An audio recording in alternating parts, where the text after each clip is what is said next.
Bru Baptist Church member joto rau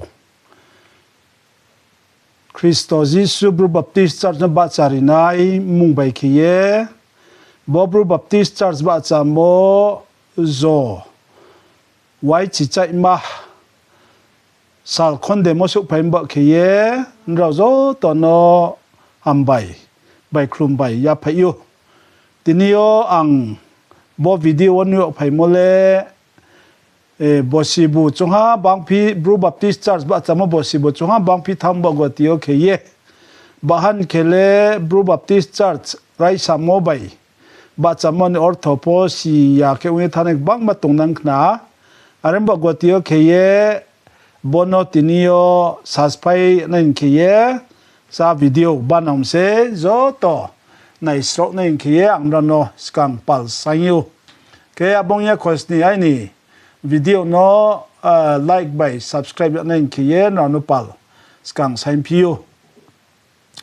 chungjo to sie tongmodi kheye Bru Baptist Church le Mizoram Tripura Assam tongnai Bru Zatiron Baoh Mondoli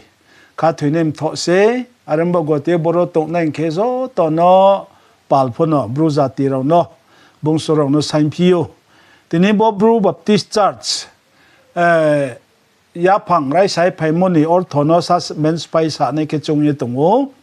aramba ke be ta ke khna slo le nen ke po no pal saing piu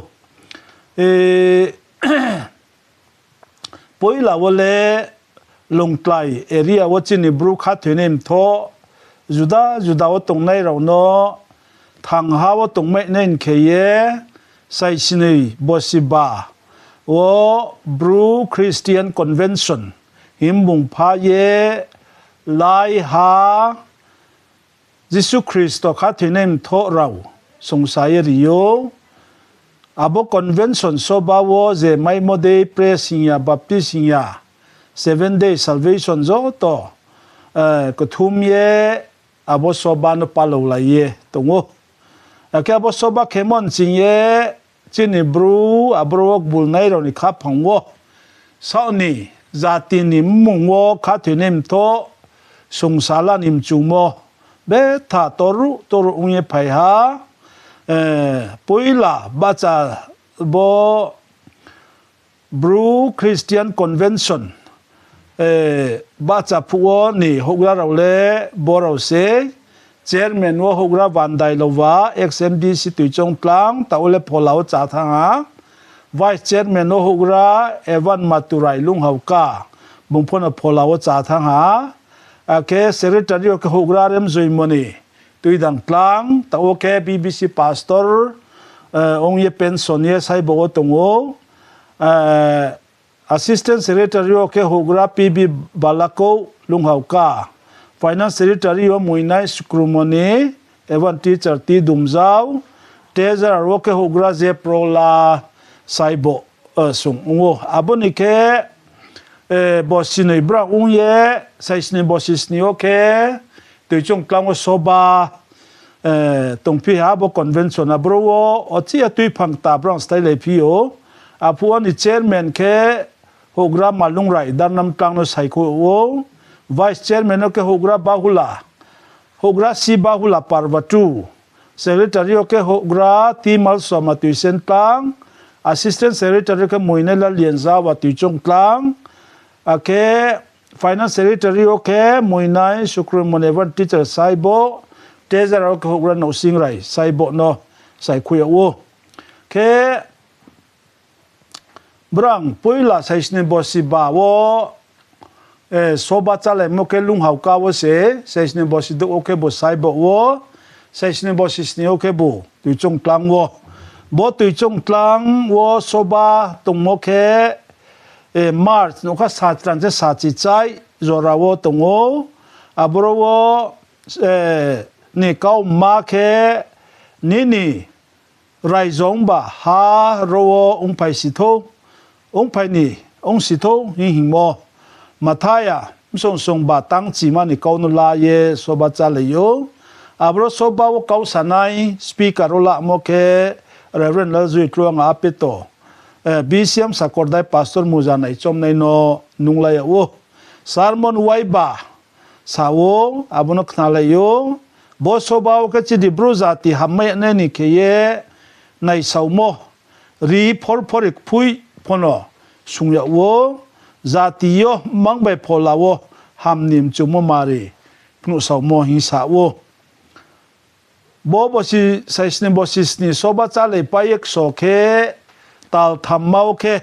saibo wo bru khathoinaimthoh bachanim chunai rau khe nok noi skang wo ele ke biken chi bai khou ye brang juda ke tongha bru khathoinaimthoh ye ba ke abro wo tre bru ro pho bangru ung sai phai khe brang au khane banglai phai ha aboke brang chung lai de yo Brook Christian Committee by Brook Christian Association himoro se bora no tui the ye tongo bom thoke ni ro se pung lai ye soba ro po nung lai ye tongo sais ne bosis ni soba po boro wo nung ya wo bo sais ne bosis ni June July August talo ke budi ke Brook Khathoinaimthoh bachanim chunai bangru ongphai ba kheye BCM Longklai Area Executive Secretary Reverend Lalbiak Zama ni khunju su phai ha aboni chingye BCM General Secretary Reverend Dr. K Thanjawa no khupor ria ha Reverend Dr. K Thanjawa khe Reverend Lalzuitluanga Apetow BCM sakordai pastor muzawo nai chom tongnai no khupor hui ha bo sai bo wo bruni Khathoinaimthoh bachanim chunai ro bai male nen kheye abrama sikhe September no kha sachi brui saisni bosisni wo sakordai chingye ngalim luizora thangphai ye sai bo wo abro wo bru Khathoinaimthoh bacham chunai ro bai bungmalai ha abro tong saunai ro ke hogra zuimoni ake hogra maturai hogra malungrai hogra no singrai ake brau bai tre bru rau tong saulayo bang kauma salaye malaya brau ke bru ni ba wo bru mung bai kheye bru ni zati ni ba wo Khathoinaimthoh bachan chumo kauma salayo abrama singke brau mal le phain kring ba gwatio kheye BCM no Apetow la ye samo tongnai pal saing khna kheye BCM ni bosla thangphai Reverend Lalzuitluanga no brang sawo abra singke kauma aro salaye kausa solai mole jepo ser konwo BCM ni hogra ro be malaye kauma salai nen ke salai ha aboke pai salai ha nokha sal chichaih September 6 bosis ni wo BCM office wo ser konwo BCM hogra ro be male kauma salai ha abro kauma salai mo wo point Thai school by kebrang kauma salai yo abule ta wo pa ke sape me ne pun ongya mai singke BCM brau no Bru Baptist doi ke nai me ne man kheye habala khro ni ke pal sanyo abro BCM hogra ro ke Bru Khathoinaimthoh doi ke Baptist Khathoinaimthoh doi ke brau tong choungmo no boi khruo aren powa sola be khie kaun sa solai mening ya okte o meeting ma la ye salai ning ke brang kaum solai thango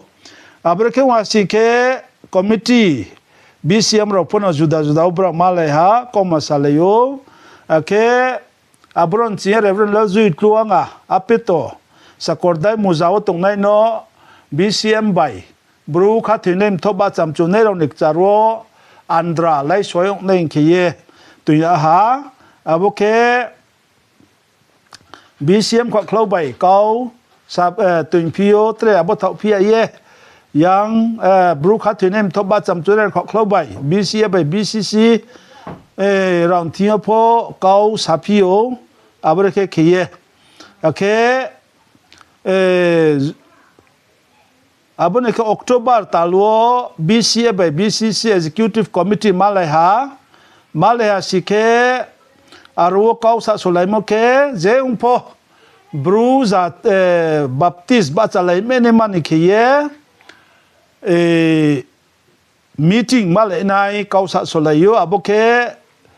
November no kha salban chingye no kha saldo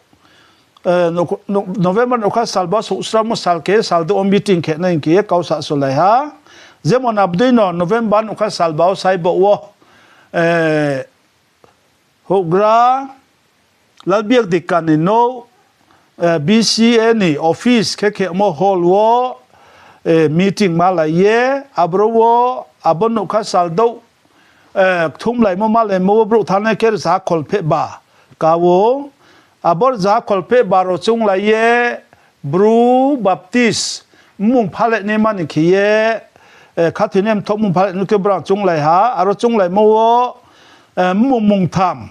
abro wo khuising wo mung hau ke bru baptist church mung le ke bru christian baptist church ke mung bau ke bru christian church hing mo